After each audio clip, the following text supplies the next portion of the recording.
Between 70 and 90% of all expenses on the farm are feed expenses.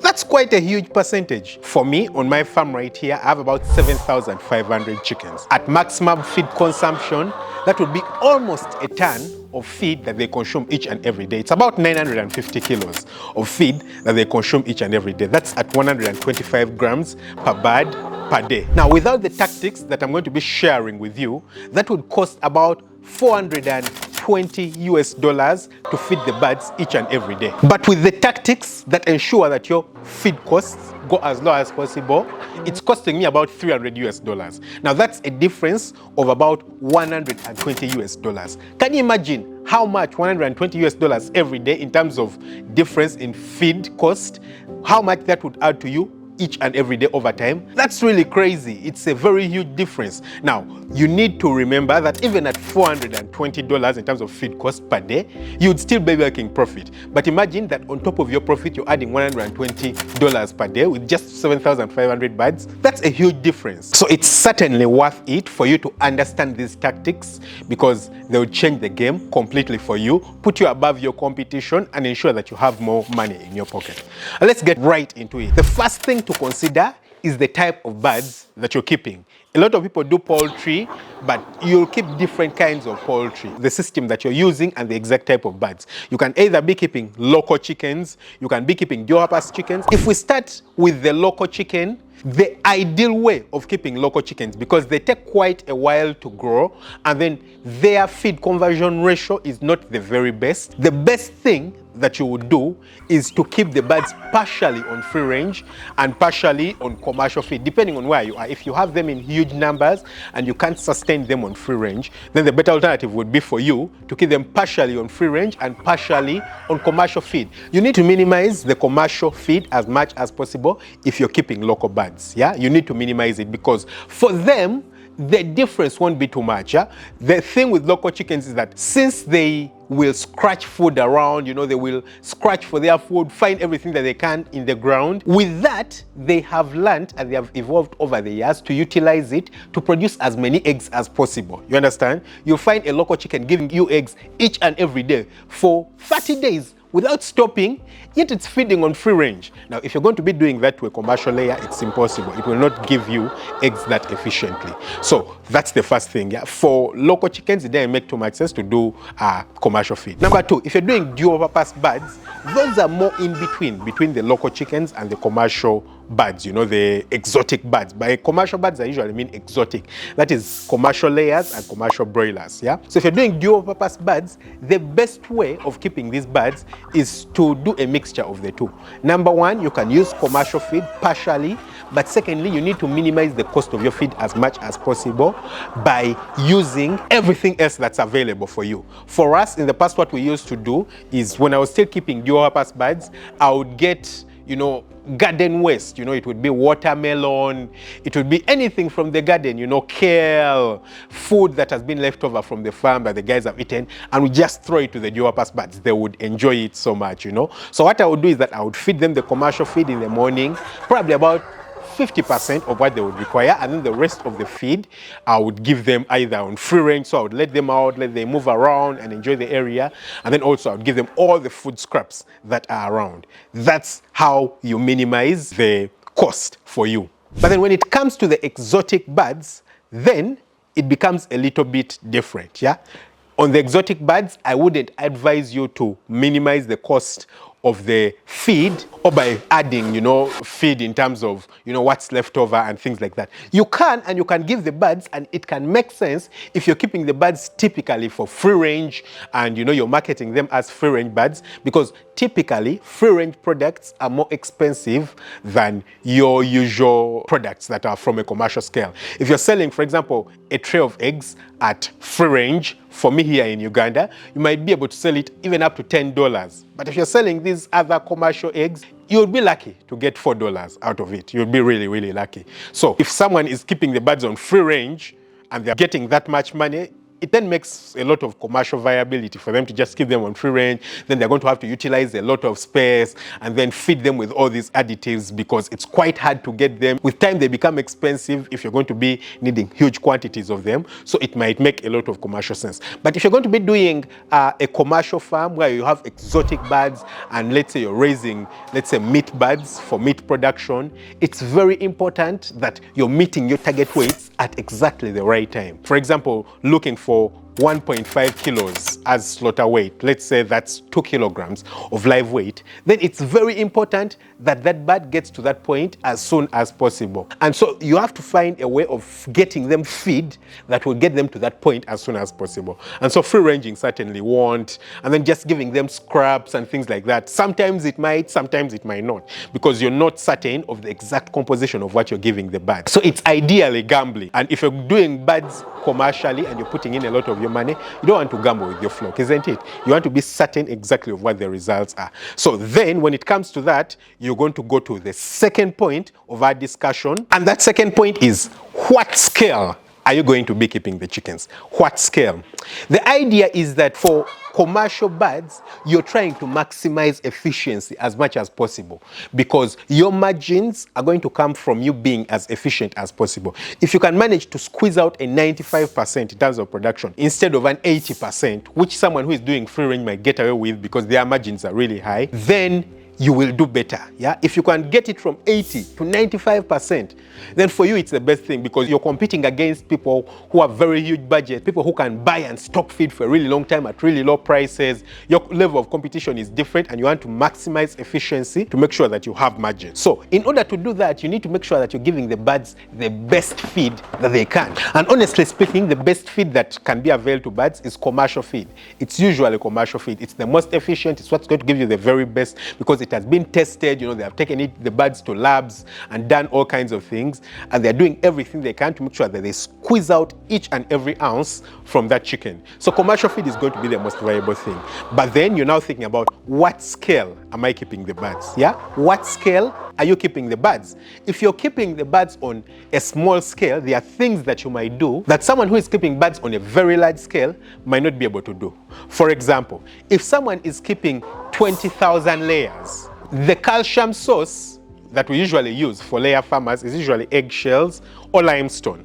Now, someone who is keeping 20,000 layers will need about 300 kilograms of the calcium source each and every day. 300 kilograms. Now, it's going to be difficult for you to get 300 kilograms of eggshells each and every day. It means in just 3 days, you're going to be using a ton of eggshells. It's quite difficult to source a ton of eggshells on the market. You understand? They might be a bit cheaper, but getting them becomes quite difficult. So you're going to have to use limestone. You understand? So depending on the scale, then it becomes difficult to use some things. Same thing with, for example, using black soldier fly. I personally have tried out using black soldier fly on my farm. If you're keeping birds on a scale of even just 1,000 birds, 1,000 layers, commercial layers on your farm, imagine you will need about 300 kilos of black soldier flies each and every day. Can you imagine the scale of growing black soldier flies that you will need to produce 300 kilograms of dry weight of black soldier flies each and every day?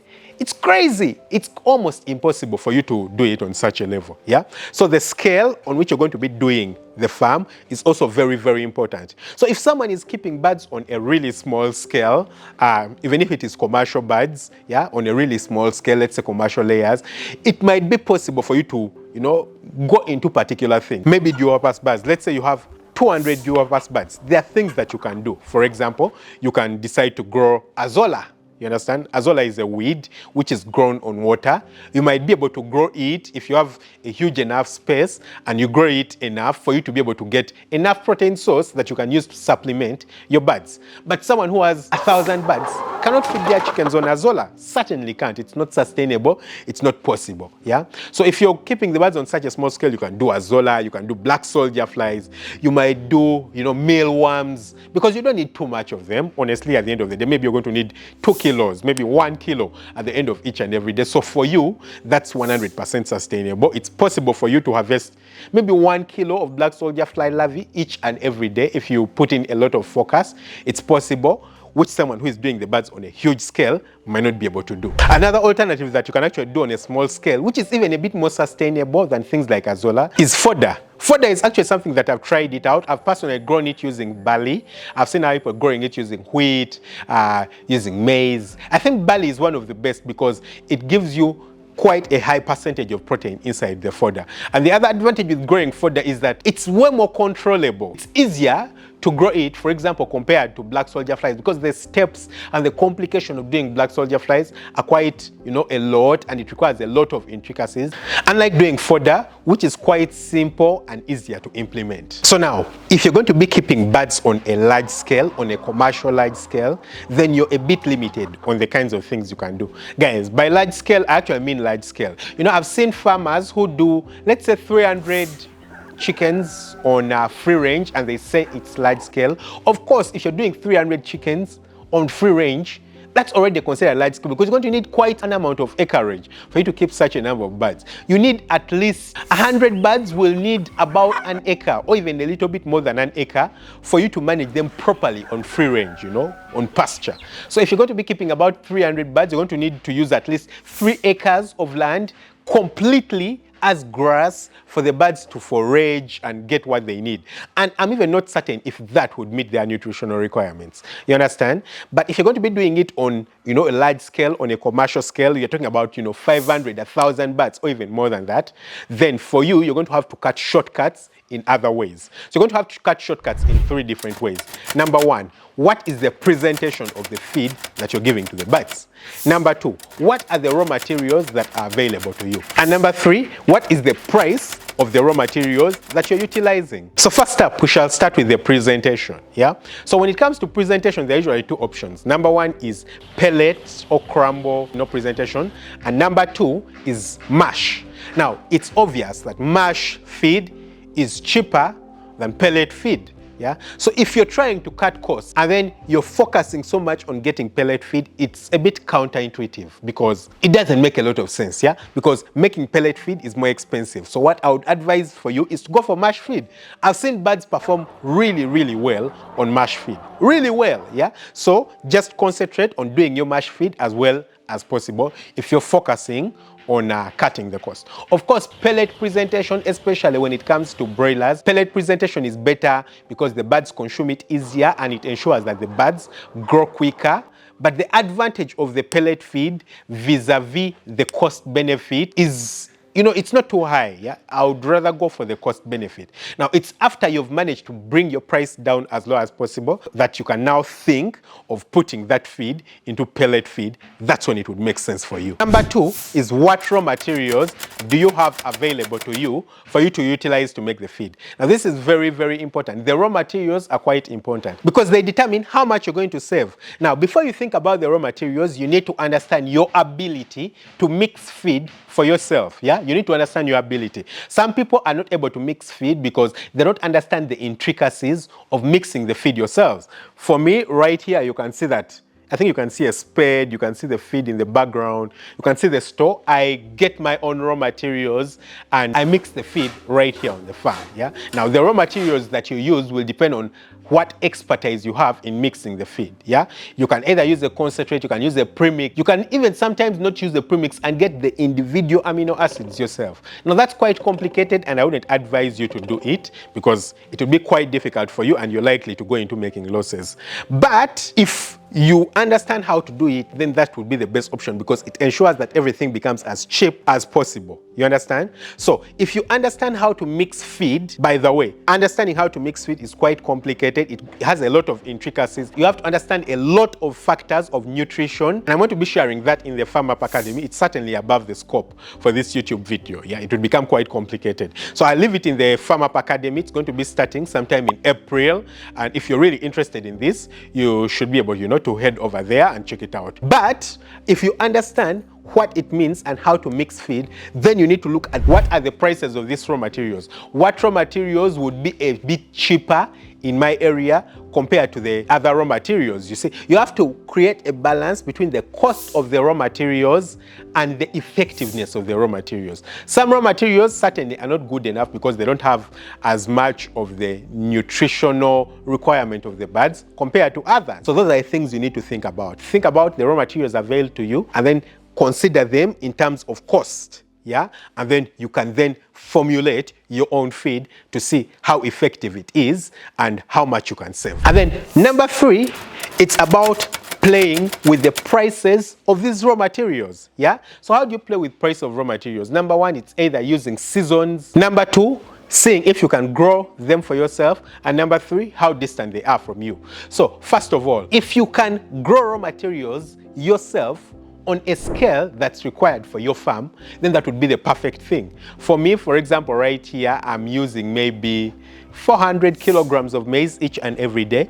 So it's quite difficult for me, honestly, to grow maize on this smaller farm. Now on the breeder farm, I have a lot of land and I utilize it each and every season to grow maize as much as possible. Yeah, but in this area, I don't have that land, so I can't grow the maize. So you need to make sure that do you have the ability, both the technical ability and the space to grow the raw materials yourself. If you can, that's the fast and quickest way. Can you grow the soya beans? Can you grow the maize? You know, if you can do that, then that will ensure that you cut the cost down as much as possible. Number 2, can you utilize the seasons to make sure that you buy the raw materials when the price is low and store to utilize when the price goes high? For me, for example, as you can see, my store, it's a little bit stocked up with the feed. Why? Because I'm trying to utilize the seasons. Yeah. Currently, the price of corn, stroke maize, depending on where you're from, is quite low. So for me right now, I can buy the maize when the price is low,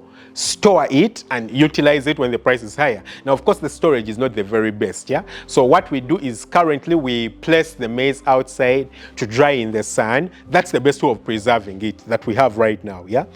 Make sure that it's dry, number 1. So we are putting it outside, ensuring that it's dry.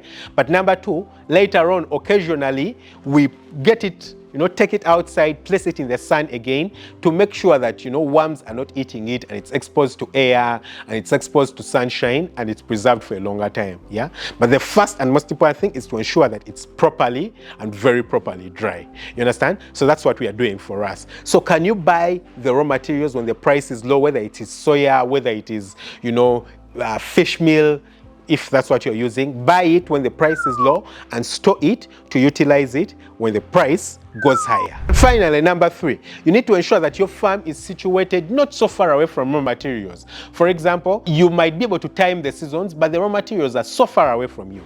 If the raw materials are so far away from you, transporting them to wherever you are will then become quite expensive for you, and so in the end, you're not saving anything because you have to transport them from really far. So ensure that your farm is located in a place where you don't need to transport the raw materials so far away. So the thing to note right here in everything is that you must never compromise the quality of the feed. All your cost-cutting measures should ensure that the quality of the feed is still the very best, yeah? Whatever you do, make sure the quality of the feed is the best, because if the quality is not good, the production is going to really drop, and whatever you're trying to achieve is then going to be counteracted by the production really dropping, and then you just end up getting out of business. Understand? Yeah? So make sure that you don't compromise the quality of your feed. I hope you've enjoyed this video. I'll leave a link right here to a video about how and the steps that you need to take to ensure that you maximize and get as much money from farming as possible. Don't forget to hit the subscribe button, smash the notification bell. Catch you very soon with another video. Lots of love. Bye-bye.